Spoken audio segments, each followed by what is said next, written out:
पार्वती बोले गना, सांग कशी मी राहू ना.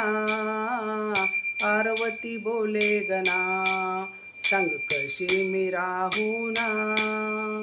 सोडून मला निघालास 10 दिवस पाहुणा, 10 दिवस पाहुणा. सांग कशी मी राहू ना, सांग कशी मी राहू ना. पार्वती बोले गना, सांग कशी मी राहू ना. पार्वती बोले गना, सांग कशी मी राहू ना. सोडून मला निघालास 10 दिवस पाहुणा, 10 दिवस पाहुणा. सांग कशी मी राहू ना, सांग कशी मी राहू ना.